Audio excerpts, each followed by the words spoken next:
मित्रांनो 25 पानाची जाहिरात आहे, पण अगदी सुटसुटीत पद्धतीने तुम्हाला हे थोड्या वेळामध्ये कमी वेळामध्ये समजून सांगणार आहे. त्यामुळे नक्की सर्वांनी शेवटपर्यंत व्हिडिओ पाहा. जास्त वेळ तुमचा नाही घेणार आणि लिंक डिस्क्रिप्शनमध्ये दिलेली आहे, त्याद्वारे तुम्ही काय करू शकता, अप्लाय करू शकता. कधीपर्यंत करायचं आहे पण आपण बघूया. या ठिकाणी वेतन एकदम जबरदस्त आहे मित्रांनो. 40,000च्या पुढंच वेतन बऱ्याच पदांसाठी आहे. 30,000, 19,000, 18,000 असं पेमेंट चांगलं आहे. 15,000 ठीक आहे. त्यामुळे वेतन जबरदस्त आहे. त्यामुळं प्रत्येकाने यासाठी काय करू शकतात, अर्ज करू शकता.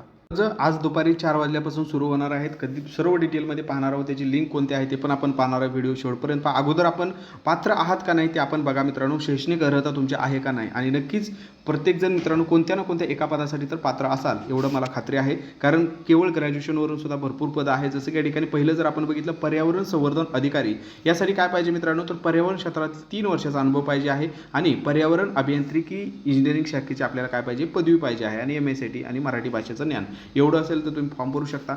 सिस्टम मॅनेजर ई प्रशासन यासाठी ज्यांचं पण BE BTech MCA झालेलं आहे तर त्यांच्यासाठी मित्रांनो हे चांगलं आहे. सोबतच तुम्हाला 3 वर्षाचा काय पाहिजे आहे, त्या क्षेत्रातला अनुभव पाहिजे आहे, मराठी भाषेचं ज्ञान आणि MSIT.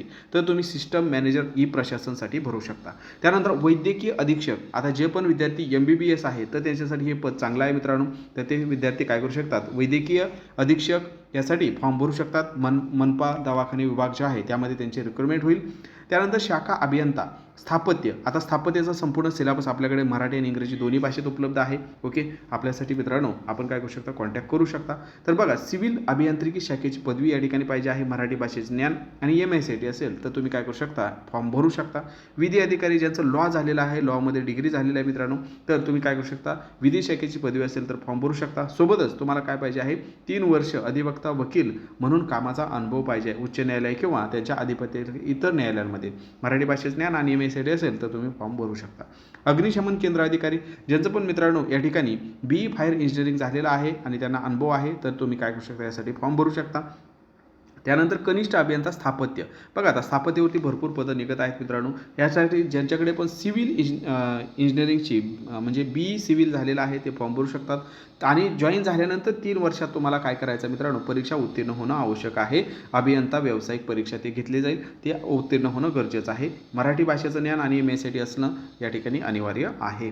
त्यानंतर कनिष्ठ अभियंता या ठिकाणी बघू शकता. तर यासाठी काय पाहिजे मित्रांनो, सिव्हिलमध्येच आपल्याला BE असेल आणि 3 वर्षात सेम व्यावसायिक परीक्षा तुम्हाला पास व्हायचं आहे. जॉईन झाल्यानंतर मराठी भाषेचं ज्ञान आणि MSIT असेल तर तुम्ही यासाठी फॉर्म भरू शकता. ठीक आहे. आणि याला सुद्धा कोरोनाची मित्रांनो सूट दिलेली आहे 2 वर्षाची, त्यामुळे वय तुम्ही 2 वर्षे या ठिकाणी जास्त भेटणार आहे, ते पण ताण घेऊ नका.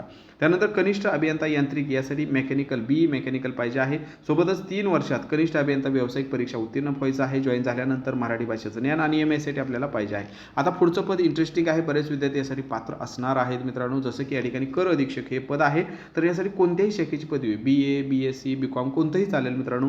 मराठी भाषेचं ज्ञान आणि MSIT या ठिकाणी पाहिजे आहे, तर तुम्ही फॉर्म भरू शकता. त्यानंतर पुढचं पद आहे फार्मासिस्ट. फार्मासिस्टला काय पाहिजे आहे मित्रांनो, 12वी सायन्स तुमचं पाहिजे आहे, B फार्मसी झालेलं पाहिजे आहे आणि फार्मसी काउन्सिल नोंदणी प्रमाणपत्र महाराष्ट्र फार्मसी ॲक्ट यानुसार वैध नोंदणी प्रमाणपत्र तुम्हालाकडे आवश्यक राहणार आहे. 3 वर्षाचा तुम्हाला अनुभव पाहिजे आहे, मराठी भाषेचं ज्ञान आणि MSIT असेल तर तुम्ही ॲज अ फार्मासिस्ट म्हणून फॉर्म भरू शकता.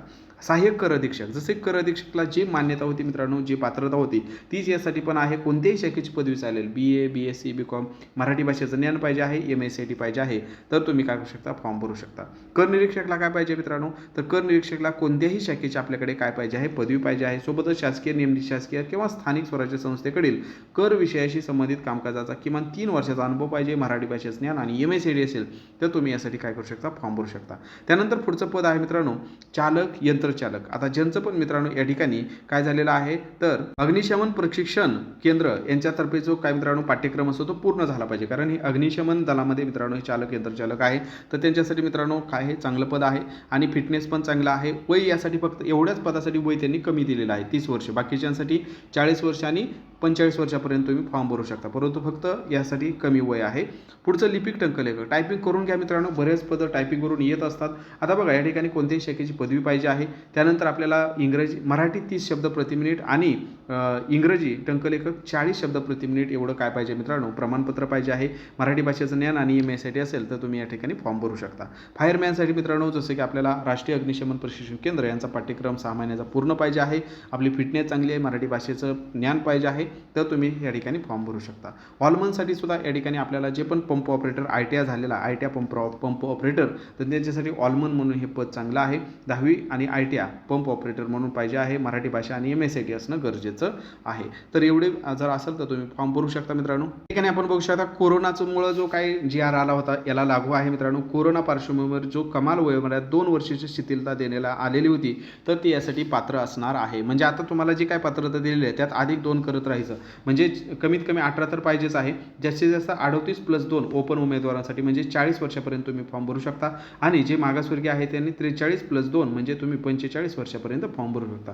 असंच प्रत्येक ठिकाणी 2-2 वर्ष तुम्हाला वाढवून भेटणार आहेत, हे लक्षात घ्या. या ठिकाणी फक्त या ठिकाणी फायरमॅनसाठी फक्त 30 वर्ष, कारण तिथं कसं आहे आग वगैरे लागली तर मोठ्या मोठ्या बिल्डिंगा वगैरे रिस्की ठिकाणी त्यांना जावं लागतं, कुठूनही कशा उड्या मारावं लागतात. ओके, रिस्की आहे, जीवाला धोका आहे, तगडा फिटनेस आणि यंग त्यांना उमेदवार पाहिजेत. तेवढ्यासाठी फक्त त्यांना 30 वर्ष पाहिजे आहे. बाकी त्या ठिकाणी तुम्हाला सूट दिलेली आहे वर सांगितल्या पद्धतीने. ओके, आता आपल्याला कधीपासून कधीपर्यंत अर्ज करायचं ते वेळापत्रक एकदा पाहूया मित्रांनो. म्हणजे आपण फॉर्म भरायला आणि किती पद आहे ते पण आपण या ठिकाणी दिलेलं आहे, ते पण आपण बघूया. जसं की या ठिकाणी जर बघितलं 22 डिसेंबर दुपारी 4 वाजल्यापासून काय आहे फॉर्म भरायला सुरुवात होत आहे आणि 14 जानेवारी रात्री 12 वाजेपर्यंत तुम्हाला फॉर्म भरायची मुदत आहे. परीक्षा कधी असणार आहे मित्रांनो, तर जानेवारी-फेब्रुवारीमध्ये ही परीक्षा असणार आहे. संभाव्य तारीख त्यांनी दिलेली आहे. ओके, त्यामुळं परीक्षा पण तात्काळ होईल. अभ्यासाला सुरुवात करा मित्रांनो.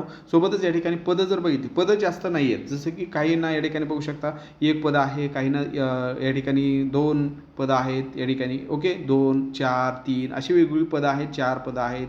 ओके, तर अशी 2, 3, 4, 5 अशी या ठिकाणी पदं आपल्याला या ठिकाणी दिसत आहेत. 7 पदं आहेत काही ठिकाणी. ओके, तर अशी कमी जास्त पदं आहेत. काहींना 10 पदं आहेत. लिपिकसाठी 10 पदं आहेत मित्रांनो या ठिकाणी बघू शकता. त्यानंतर ऑलमनसाठी 4 पदं आहेत. तर अशी 10, 4, 7, 5 अशी पदं आहेत.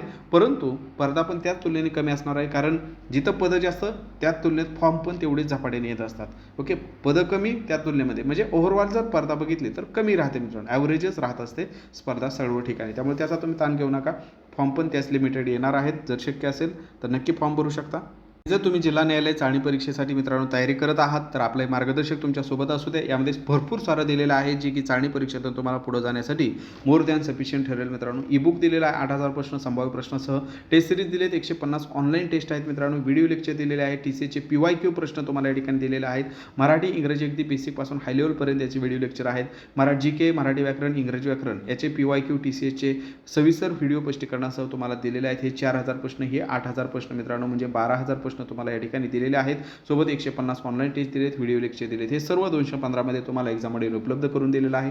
तर याचा नक्की लाभ घ्या. ज्या पण विद्यार्थ्यांना पाहिजे आहे तर 724893900176 या नंबरला 215 फोनपे किंवा गुगल पे करून पाठवा. तात्काळ तुम्हाला हे सर्व कंटेंट मित्रांनो उपलब्ध करून दिलं जाईल आणि पेमेंट करून त्याचा स्क्रीनशॉट व्हॉट्सअपला पाठवायचा. अधिक माहितीसाठी याच नंबरला तुम्ही कॉन्टॅक्ट करू शकता. सोबतच WRD साठी जर तुम्हाला हे पाहिजे असेल, जसे की स्थापत्य अनुरेखकसाठी पाहिजे असेल, त्यानंतर मेकॅनिकल इंजिनिअरिंगसाठी पाहिजे असेल मित्रांनो, त्यानंतर सिव्हिल टेक्निकलसाठी तुम्हाला ड्राफ्ट्समनसाठी पाहिजे आहे, इलेक्ट्रिकलसाठी जर तुम्हाला पाहिजे असेल, त्यानंतर सिव्हिल इंजिनिअरिंग असिस्टंट टेक्निकलसाठी पाहिजे, स्थापत्य अभियांत्रिकी सहाय्यक तांत्रिकी. ओके, अंगणवाडीसाठी जर तुम्हाला टेस्ट सिरीज पाहिजे असेल, आरोग्यसेवकसाठी पाहिजे असेल मित्रांनो, ग्रामसेवकसाठी पाहिजे असेल, अगदी माफक फीमध्ये तुम्हाला हे सर्व उपलब्ध केलेलं आहे. तर याचा तुम्ही काय करू शकता, नक्की लाभ घेऊ शकता. ठीक आहे, अधिक माहितीसाठी जो स्क्रीनवर नंबर दिसतोय तर त्या नंबरला तुम्ही कॉन्टॅक्ट करू शकता. तर भेटूया नवीन व्हिडिओमध्ये नवीन माहितीसह. व्हिडिओ जर माहितीपूर्ण वाटला असेल एक लाईक आवर्जून करा मित्रांनो. नवीन असाल तर चॅनलला नक्की सबस्क्राईब करा. धन्यवाद.